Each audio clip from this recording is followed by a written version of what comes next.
말씀을 위해서 먼저 잠시 기도하도록 하겠습니다.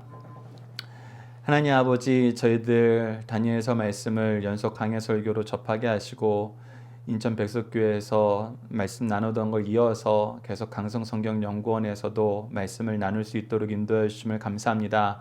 특히 다니엘을 통해서 하나님께서 은혜를 주셨던 내용들을 저희들 확인합니다. 하나님께서 그 다니엘과 세 친구에게 하나님의 앞에서 예배드리고자 결단했을 때 지혜롭게 자기의 문제를 해결할 수 있는 해결책을 내놓는 지혜를 허락하여 주셨고, 또 그 지혜 안에서 사람들이 마음을 움직일 수 있도록 은혜를 얻을 수 있도록 하나님께서 역사하여 주시고 그 결과를 책임져 주시는 것 같습니다. 그리고 나서 하나님께서 지혜를 주셨을 때, 통찰력을 주셨을 때, 영성을 주셨을 때 동일하게 3년을 공부하고 나서도 그 어떤 사람들보다 훨씬 훌륭한 결과를 내었고, 다니엘과 같은 경우는 하나님께서 주신 뜻을 알므로 민첩하게 이 세상을 살게 되었고 하나님의 뜻을 이루는 데 쓰임받았던 것을 우리가 확인했습니다. 우리에게도 다니엘과 같은 은혜를 허락하여 주시옵소서. 이 세상이 바벨론 때보다 더 악하고 더 교묘하고 더 집요한 면이 있습니다. 이럴 때일수록 저희들 예배가 먼저 되게 하여 주셨고, 예배자로 쓰려고 했을 때 하나님께서 주셨던 이 은혜를 저희들이 먼저 받아 누리고 이 은혜를 잘 나눌 수 있는 우리 강성성경연구원 가족들, 승리하여상 가족들 될 수 있도록 인도하여 주시옵소서. 함께 하심을 믿사오며 예수님 이름으로 기도드리옵나이다. 아멘. 저희들 새벽 예배 때 잠깐 이 앞부분 나눴던 걸 간략하게 좀 얘기를 할게요. 우선 여러분들 본문을 보시면은 첫 번째 1번 제목이 하나님의 공의로운 통치를 선언한 다니엘 하면서 가로에 왕이라고 적어놨습니다. 우리가 왕이라고 얘기하면은 이 직분을 적으면은 당연스럽게 따라오는 두 가지 직분이 있죠. 찬주야, 그 두 가지 직분이 뭐지? 왕 직분이 나오면 무슨 직분이 나와야 되죠? 예, 그렇죠. 제사장과 선지자의 직분이 나와야 돼요. 제가 다니엘서 새벽 말씀 5장 17절에서 24절 말씀을 볼 때 우선 17절에서는 다니엘은 하나님의 주권을 선포하기 때문에 세상 사람들 앞에 왔다. 그래서 때로는 세상 사람들이 나를 협박하기도 하고 자기한테 좋은 이야기를 하기 위해서 다양한 말로 우리를 유혹하고 때로는 협박을 하지만 우리는 그러지 말고 하나님의 뜻을 바르게 선포하자. 그것이 없고, 선포할 때 어떤 입장에서 선포했느냐 할 때 18절에서 21절에서는 하나님이 세우신 선지자로 하나님이 어떤 분이신가를 선언했다. 그래서 다니엘서 5장 21절 말씀을 보면은 지극히 높으신 하나님을 선언하고 사람 나라를 다스리는 하나님을 선언하고 누구든지 그의 뜻대로 세우시는 하나님을 선언했던 것이 21절에 나옵니다. 우리 21절 후반절 부분 지극히 높으신 그 부분부터 제가 한번 같이 읽어볼까요? 지극히 높으신 부터 함께 읽겠습니다. 시작.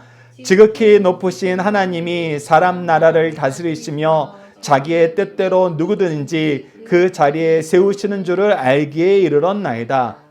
그래서 하나님이 세 가지 역사를 이루시는 분이란 걸 선언하는 선지자로 역할을 감당하고, 그 다음에 이제 22절로 24절, 특히 22절과 23절에서는 하나님의 제사장으로 벨사살 왕 당신이 왜 하나님의 징계를 받게 되는지 하나님의 징계 선언문을 읽어줍니다. 그것이 첫 번째가 교만한 죄가 22절에 나타나고, 자기 자신을 하나님보다 높인 죄가 23절 전반절 부분에, 그리고 23절 중반 부분에 하나님의 영광을 우상에 돌린 죄, 이 세 가지 죄를 얘기함으로써 선지자로서 제사장으로서 직분을 담당하고, 이제 오늘 말씀은 이제 하나님의 공의로운 통치, 그래서 하나님의 통치가 당신과 당신 나라와 앞으로 오는 나라에 이렇게 임합니다 라고 선언한 것이 바로 오늘 본문입니다. 자, 이제 오늘 본문 말씀도 우리가 예전에 했던 것 같으로 다음 같은 문제들에 대한 해답을 찾으면서 한번 보도록 할게요. 자, 1번 제목 한번 읽어주세요. 1번 문제 읽어주세요.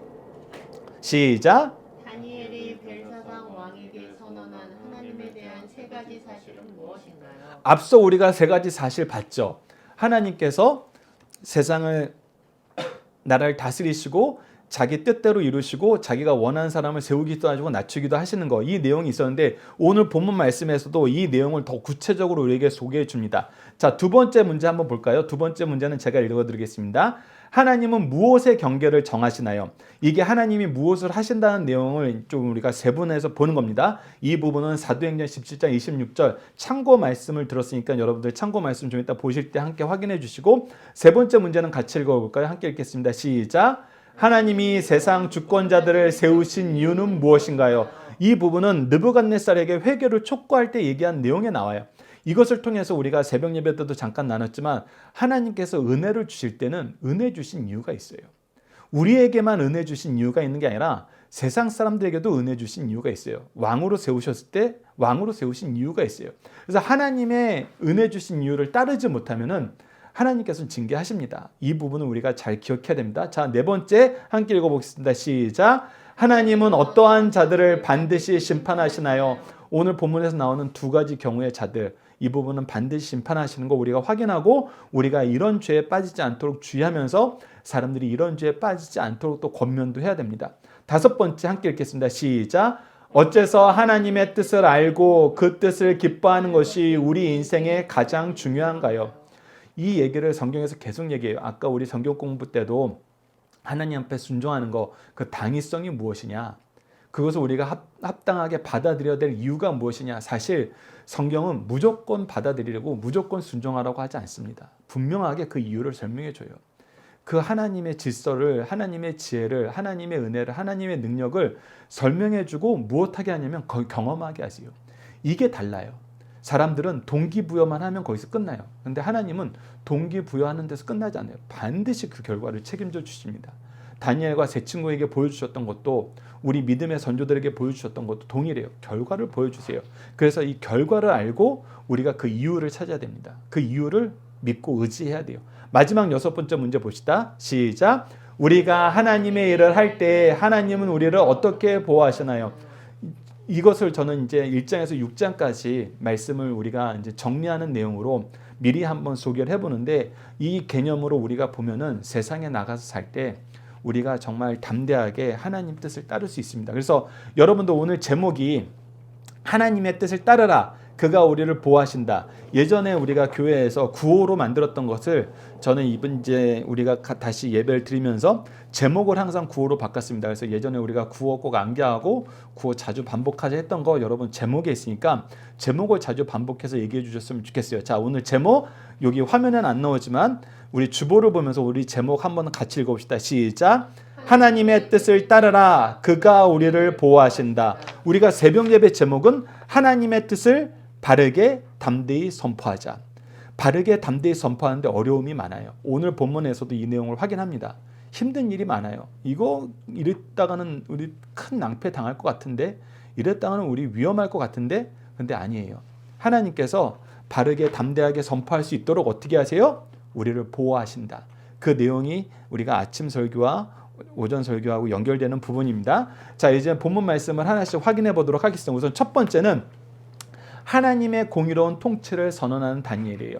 자, 우선 글자가 나타났고 이 글자를 읽지도 해석하지 못해서 벨사살 왕이 그 무릎이 넓적다리가 녹는 것처럼 떨려가지고 두려워했을 때 왕비가 나타나서 다니엘을 찾으라 그럽니다. 다니엘이 알려줄 것이다. 그에게는 민첩한 영, 하나님의 영이 있다. 그래서 그를 통해서 이 문제를 해결할 수 있으니까 걱정하지 말라 해서 다니엘을 데리고 왔습니다. 그래서 다니엘이 이제 하나님께서 도대체 이 글씨를 왜 주셨는가? 왕으로서 하나님의 통치를 나타내시는 하나님께서 이제 이 글씨를 주셨는데 그 글씨가 무슨 뜻인가? 즉 하나님의 통치의 뜻이 무엇인가를 이제 다니엘에 설명해 줍니다. 우선 그 글자의 음은 무엇이냐면 우리가 25절에서 읽었던 것처럼 메네, 데겔, 우바르시입니다. 메네는 동일한 글자죠. 그리고 데겔, 우바르시. 그래서 우리가 알아야 되는 것은 메네의 뜻이 무엇이냐, 데겔의 뜻이 무엇이냐, 우바르신의 뜻이 무엇이냐를 통해서 우리가 하나님의 주권적인 통치를, 하나님의 왕되심을 우리가 알 수가 있어요. 자, 첫 번째 메네는 모든 것을 주관하시는 하나님이 왕의 경계를 정하셨다라는 의미예요. 자, 다니엘서 5장 26절 말씀 우리 함께 읽어보도록 하겠습니다. 함께 읽겠습니다. 시작.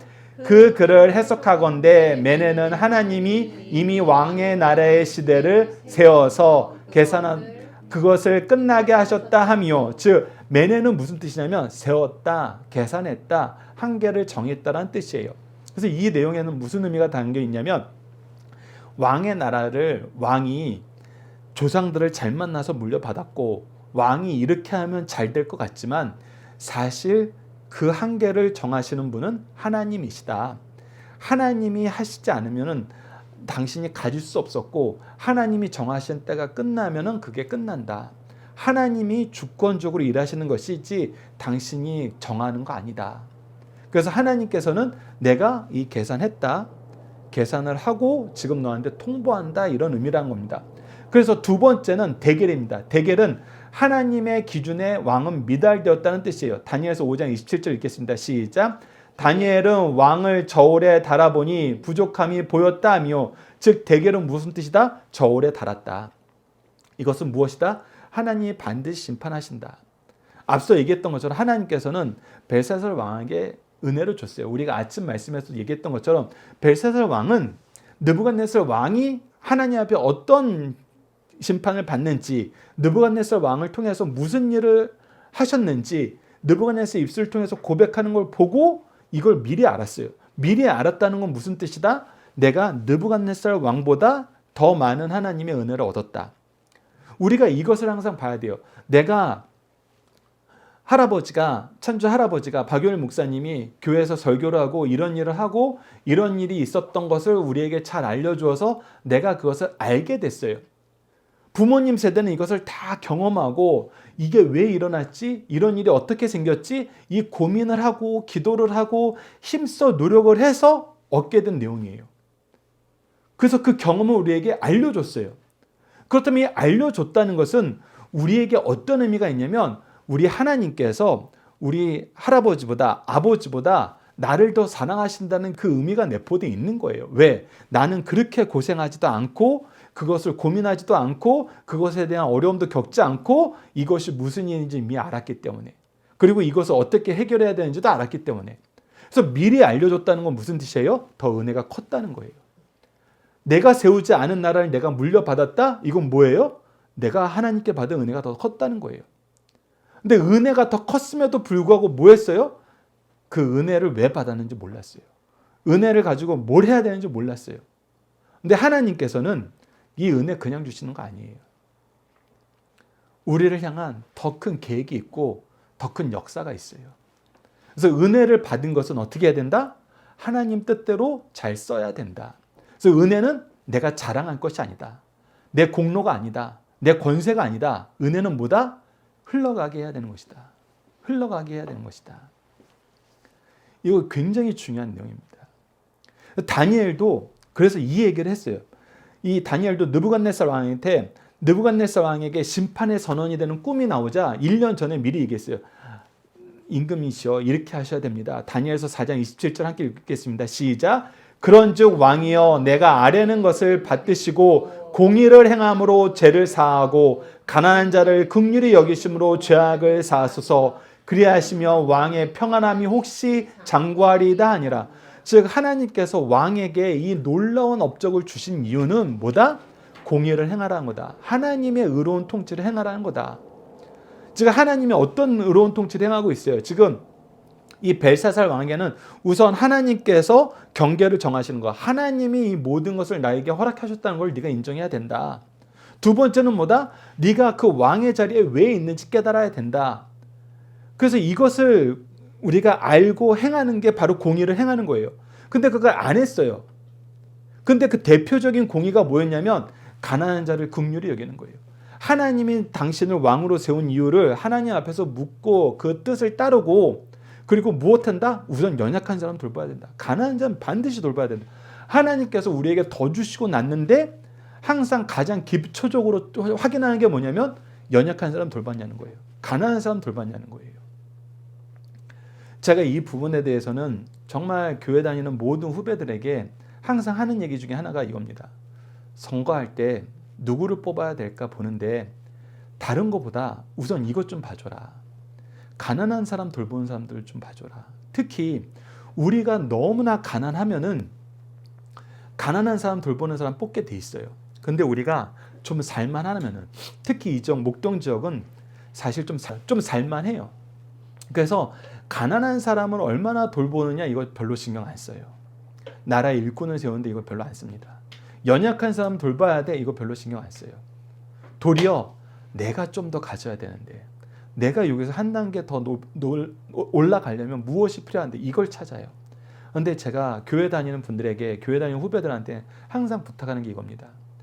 우리가 선거 때에는 나를 위한 일꾼을 뽑지만 이 일꾼이 하나님의 뜻을 실천하는 일꾼이 되게 할 때는 가장 중요한 거는 연약한 사람 돌보는 거다.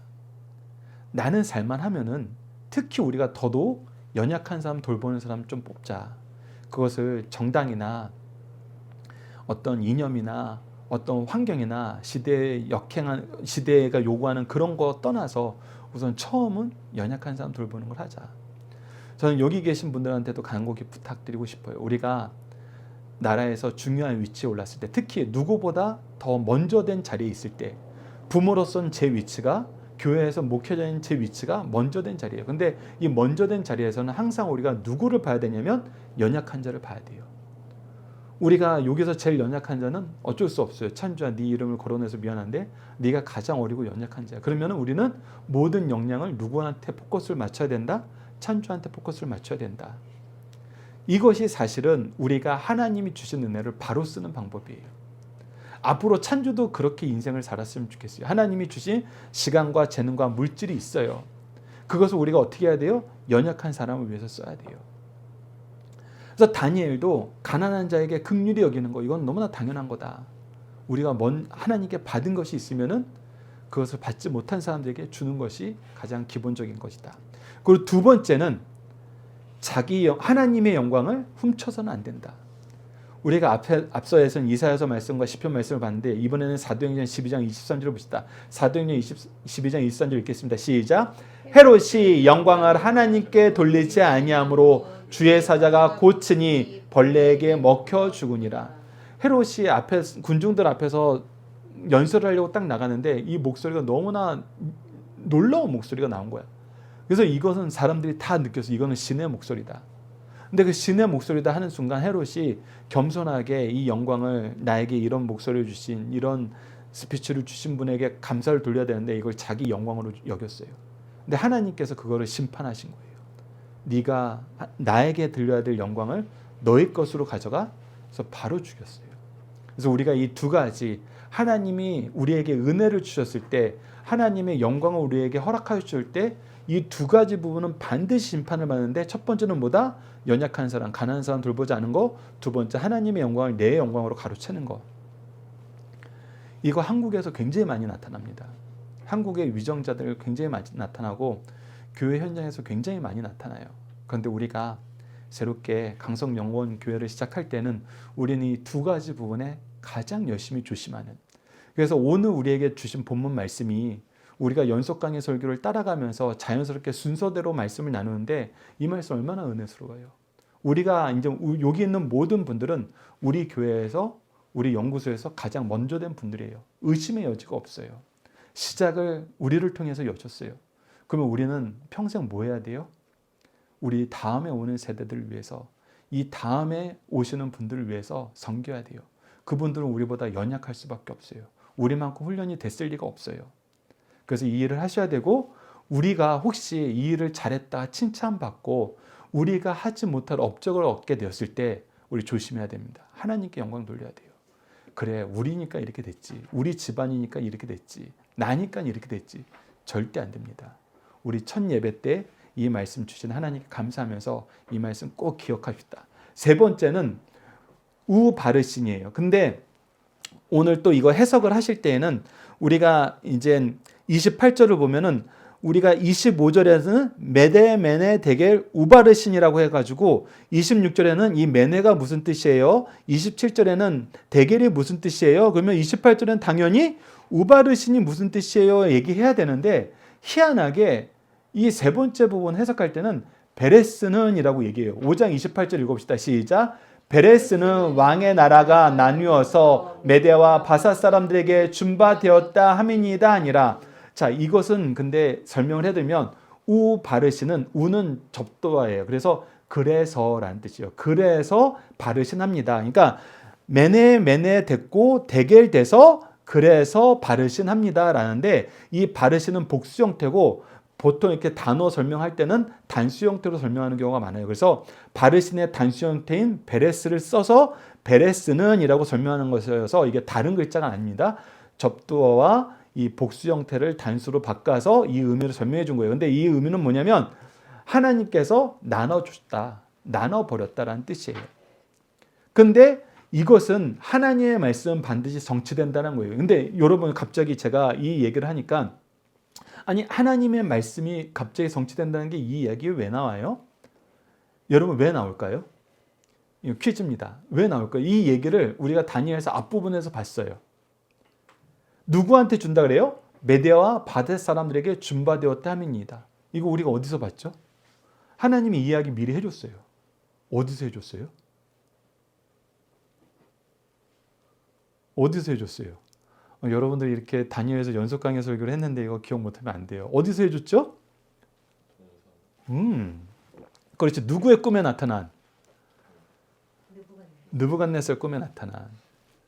그래서 머리는 금이고 그 다음 나라가 올 때 은혜 나라가 오고, 근데 우리가 2장을 보면은 2장에서는 그 나라가 메데아 바사입니다라고 기록되어 있지 않아요. 기록되어 있지 않아요. 2장은 여러분 말씀을 보면은 왕이 바로 그 황금 머리입니다. 그리고 그 다음 나라는 은혜 나라가 오고, 그 다음 나라는 동해 나라가 오고, 그 다음 나라는 철의 나라가 오고, 그 다음 나라는 그 철의 나라가 진흙에 섞여 있고, 그 다음 나라는 하늘에서 사람이 만들지 않은 바위가 내려와서 영원한 산을 이루는 영원한 나라가 이룹니다. 그래서 마지막엔 하나님 나라가 임한다는 걸 가르쳐 주는 거예요. 그래서 그 다음 나라라는 그 표현되지 메데아 바사입니다라는 표현이 안 나와요.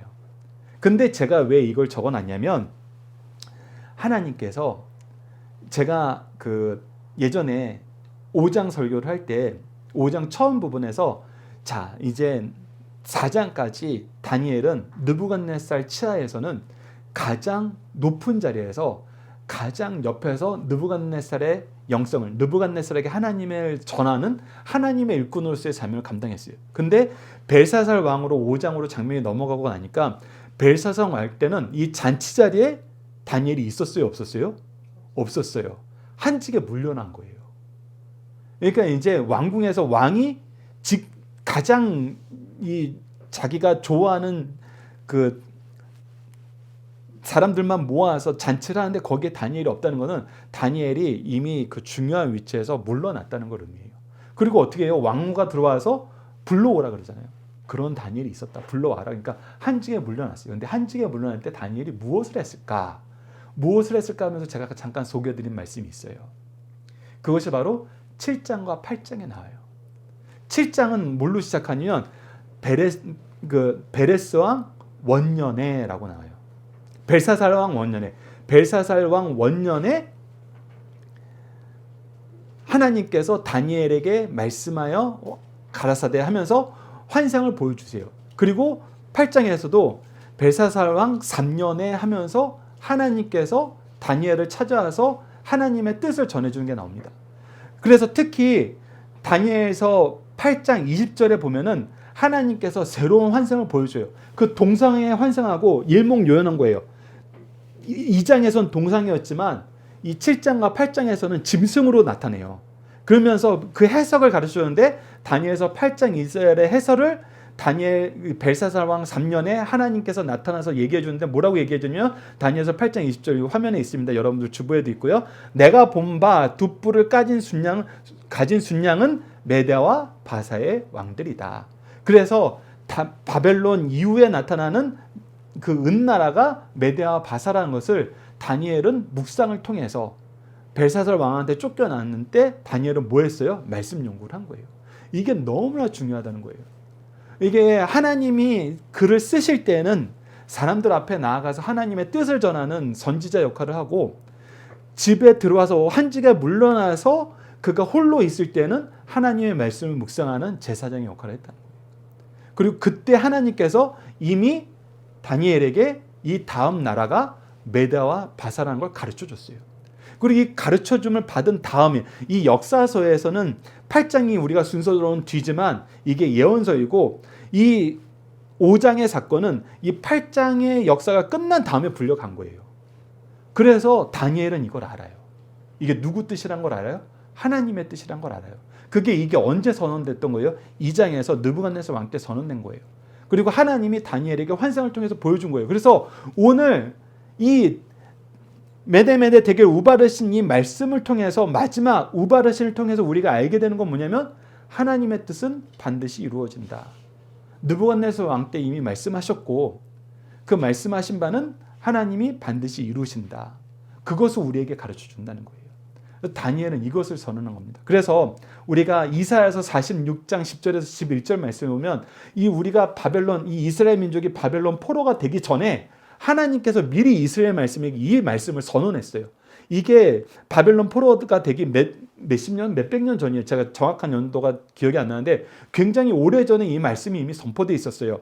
그래서 뭐라고 얘기하냐면 이사야서 46장 10절에서 11절 함께 읽어봅시다. 시작. 내가 시초부터 종말을 알리며 아직 이루지 아니한 일을 옛적부터 보이고 이르기를 나의 뜻이 설 것이니 내가 나의 모든 기뻐하는 것을 이루려 하였노라. 내가 동쪽에서 사나운 남징승을 부르며 먼 나라에서 나의 뜻을 이룰 사람 부를 것이라. 내가 말하였은즉 반드시 이룰 것이요 계획하였은즉 반드시 시행하리라.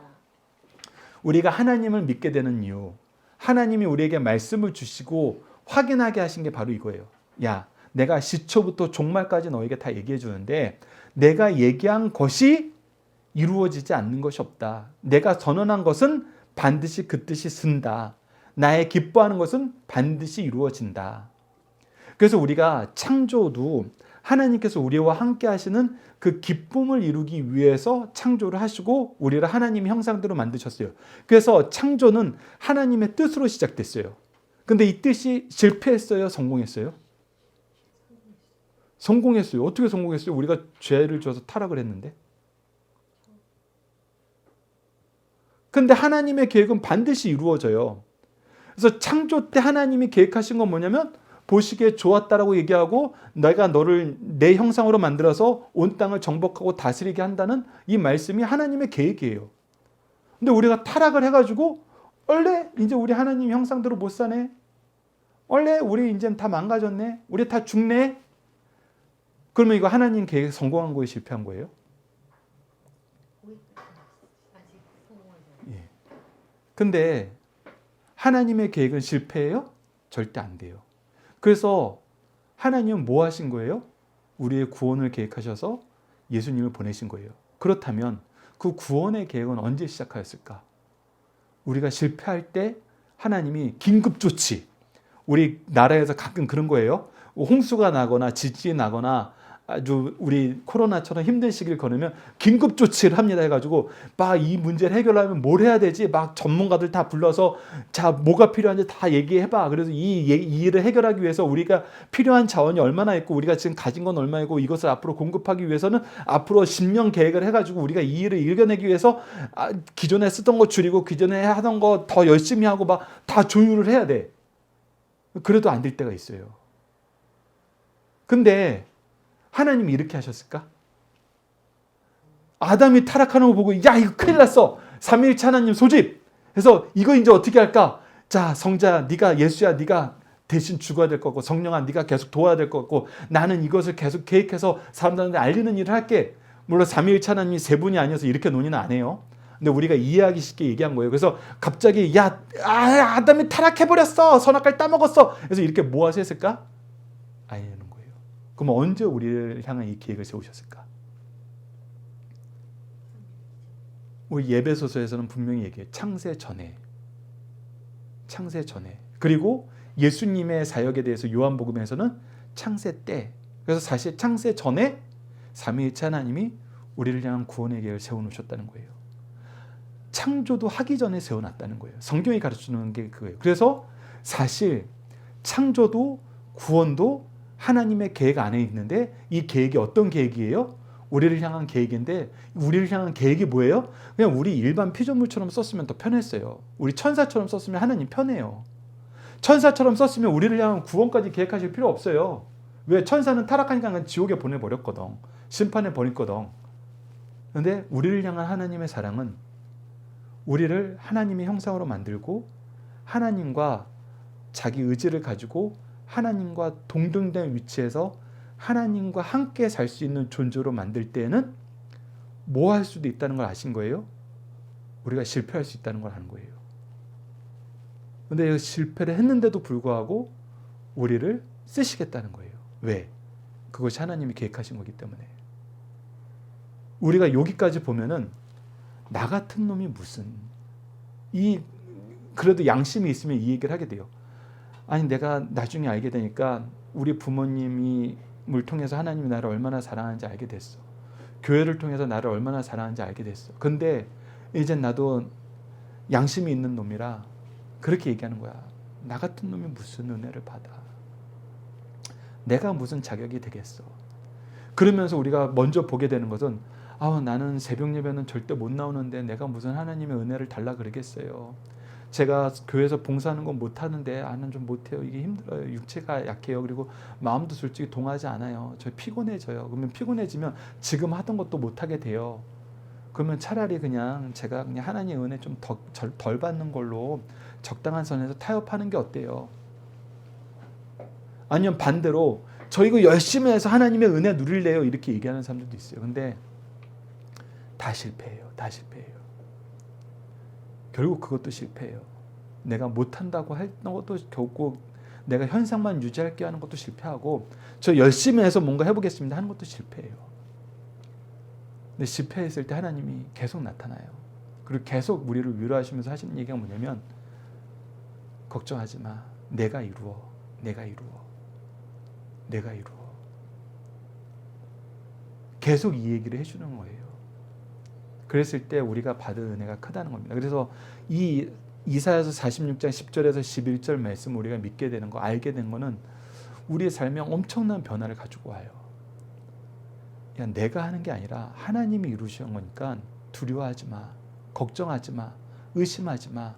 흔들리지 마. 이 모든 하지 마라는 얘기에 힘을 얻게 돼요. 힘을 얻게 돼요. 이게 공허하지 않아요. 찬주한테 네 앞일 걱정하지 마. 하나님이 책임지셔. 우리가 이 믿음이 없고 이 믿음을 확인하지 못한 인생을 살았으면은 그래 나한테 좋은 얘기 해주시니까 감사는 하지. 근데 어떻게 걱정이 안 돼요? 어떻게 염려가 안 돼요? 어떻게 무섭지 않아요? 어떻게 이걸 계속 지킬 수 있겠어요?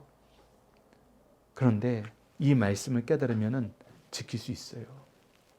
지키는 거 안 어려워요. 왜? 하나님이 이루시는 거니까. 그래서 우리는 어디에 있으면 된다? 하나님의 계획 안에 있으면 된다. 아까 우리가 승리하는 삶 보면서 사가랴와 엘리사벳이 하나님의 규례와 율례와 하나님이 주신 직분을 즐거워했던 것은 바로 이 믿음에서 그들이 이 믿음 안에서 삶을 경험했기 때문이에요. 믿음의 역사가 있었기 때문이에요. 그래서 우리가 이것을 확인해야 됩니다. 확인합니다. 그리고 그 확인하는 역사의 자리가 바로 이 자리예요. 이 다니엘, 이 이사야서 말씀에서 이 이사야서 말씀이 이루어지는 자리는 바로 이 자리예요. 다니엘이 벨사살 왕한테 선언한 이 자리. 그래서 이것이 이루어진다는 것입니다. 자, 그런데 이제 오늘 우리가 봐야 될 것은 다니엘이 담대히 이 얘기를 했어요. 여기까지는 정말 하나님의 뜻을 바르고 담대하게 전하는 거. 새벽 예배까지의 말씀이 다니엘에게 이루어졌어요. 근데 사실 벨사살 왕이 어떤 왕입니까? 벨사살 왕이 어떤 왕이에요? 느부갓네살 왕을 통해서 하나님이 무슨 일을 하신지 알고도 엉망인 사람이었어요. 하나님이 무슨 일을 하신지 알고도 엉망인 사람들의 특징에 대해서 새벽 예배 때 로마서 1장 32절을 우리가 함께 나눴었어요. 제가 로마서 1장 32절 여러분들 예배 주보 4페이지에 기록되어 있어요. 한번 제가 읽어드리겠습니다. 그들이 이 같은 일을 행하는 자는 사형에 해당한다고 하나님께서 정하심을 알고도 자기들만 행할 뿐만 아니라 또한 그를 행하는 자들을 옳다고 하느니라. 이게 하나님이 하신 일을 알고도 거역하는 자들은 보통 마음이 굳은 사람이 아니에요. 보통 악한 사람이 아니에요. 그리고 더군다나 벨사살 왕처럼 무엇이 선언됐어요? 오늘 끝입니다. 당신은 오늘 끝입니다. 선언을 받았어요.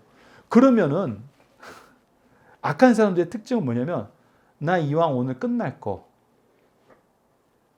내가 끝이라고 선언한 너 내가 가만 놔둘 것 같아? 너도 끝이야. 너도 끝이야. 이렇게 얘기할 수도 있어요. 사실 그게 우리가 세상에서 봤던 좀 상식적인 면이에요.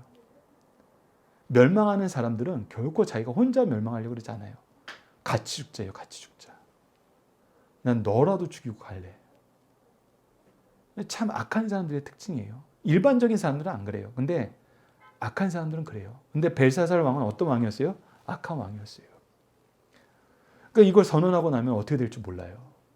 근데 우리가 다니엘서 말씀을 통해서 하나님의 그의 일꾼들을 어떻게 하셨나? 우선 다니엘서 1장 9절에서 환관장에 다니엘은 어떻게 되었다고요? 은혜와 긍휼을 얻게 하시니라. 그에게 연민을 갖게 하셨어요. 그리고 그의 말을 귀담아 듣게 만들어 주셨어요.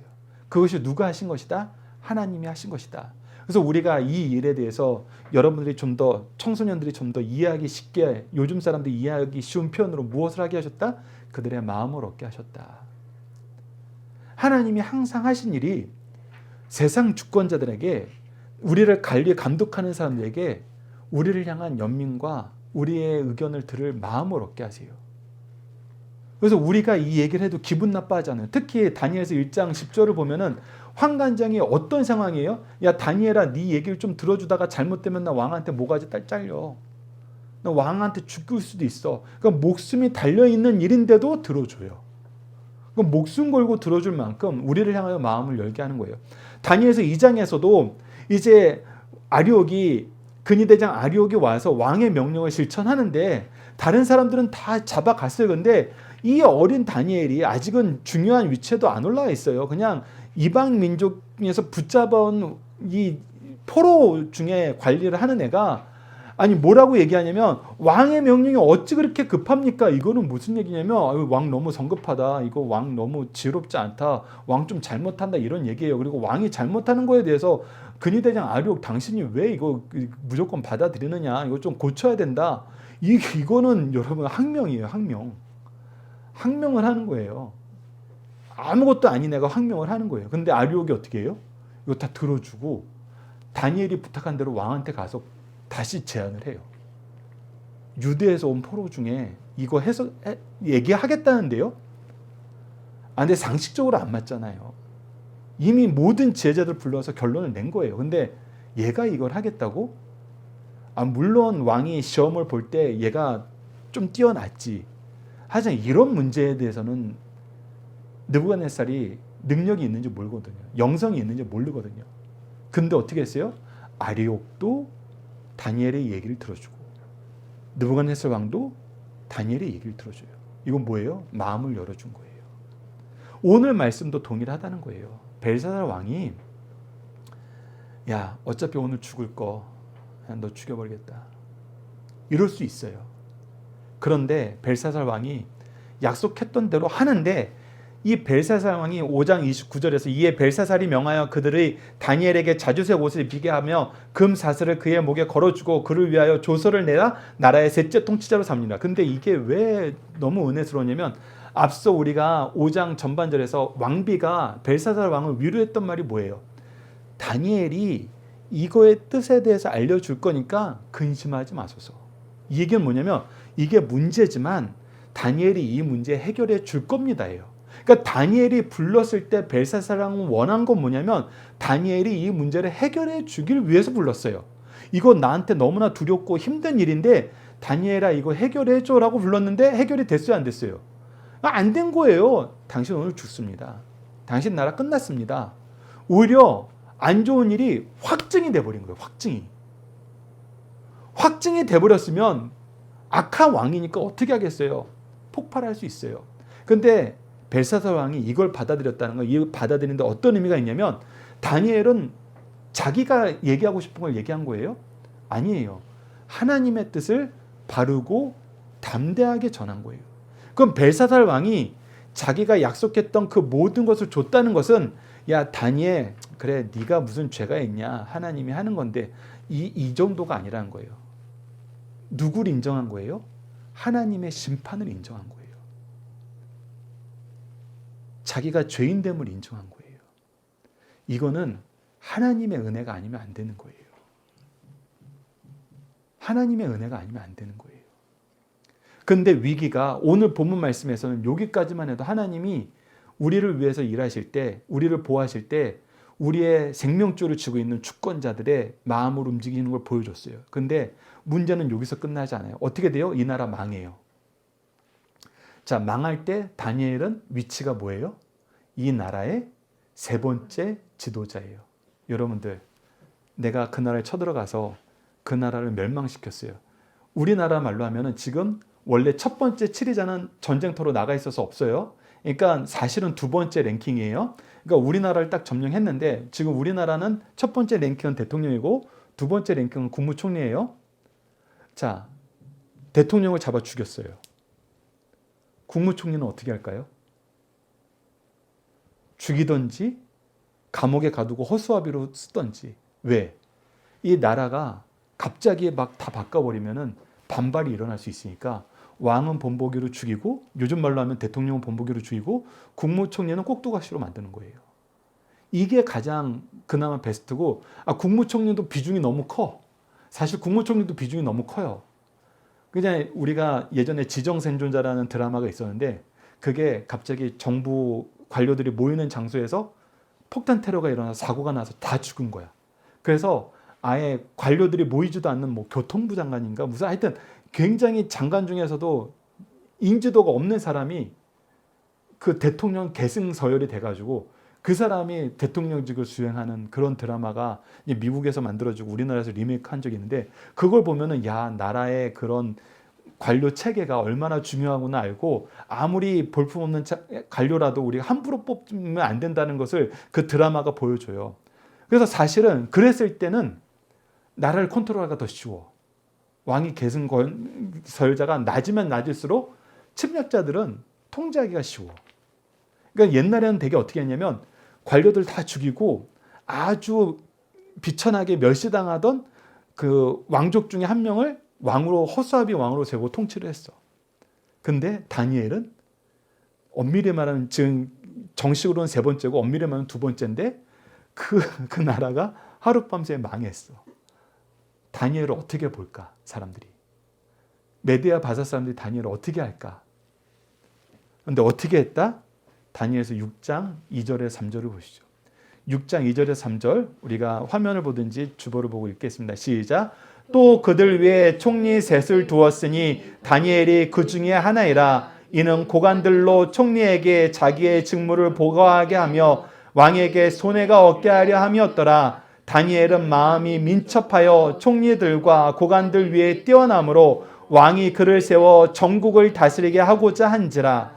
자, 다니엘을 어떻게 했냐면 메데아 바사의 다리오 왕이 딱 점령하고 나서 넘버 2, 넘버 3인데 야, 너 우리나라의 총리가 되라. 사실 총리라는 자리는 오늘 본문 말씀에서는 총리가 뭘 해야 돼요? 모든 고관들이 총리에게 보고해야 돼.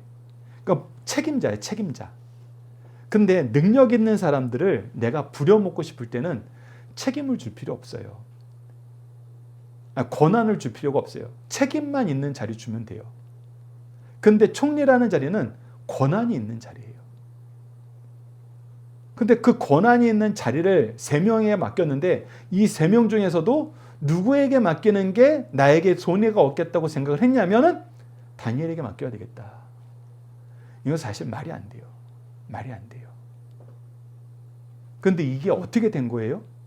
이게 아무리 포장을 하려고 해도 다니엘을 아무리 멋지게 포장을 해도 안 돼요.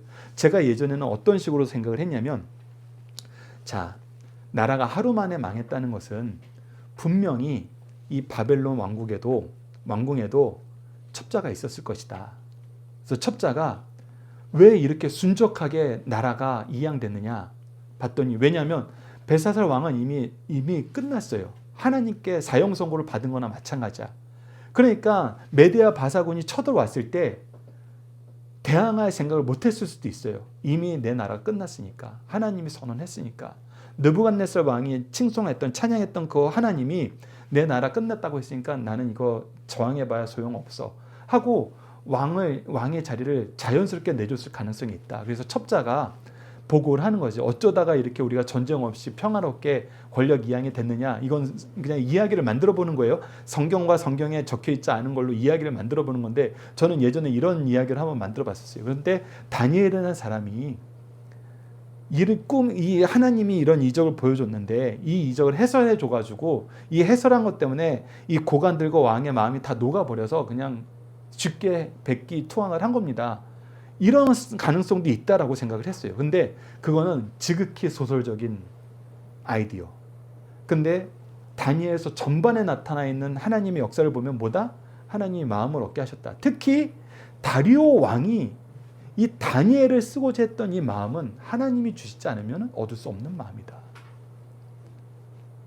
그리고 여기서 민첩하다는 것이 5장 12절에서 황후가 민첩하다는 의미가 원어적인 의미는 달라요. 한글은 동일하게 표현했는데 다른데 5장에서는 영적으로 뛰어난 사람이라는 거예요. 그래서 하나님의 뜻을 알고자 하면은 이 다니엘에게 가야 된다. 근데 여기서 마음이 민첩하다는 것은 다른 사람하고 비교 불가할 정도로 업무 능력이 뛰어나다는 거예요. 근데 우리는 알아요. 다니엘이 이것이 영성을 표현한 것이건 업무 능력이 뛰어난 것이건 이 능력 누가 주신 거예요? 하나님이 주신 거예요. 우리가 다니엘과 세 친구가 기도했을 때 하나님의 뜻 안에서 하나님께 예배하는 자로 살려고 했을 때 지혜를 주시고 통찰력을 주시고 영성을 주셨어요.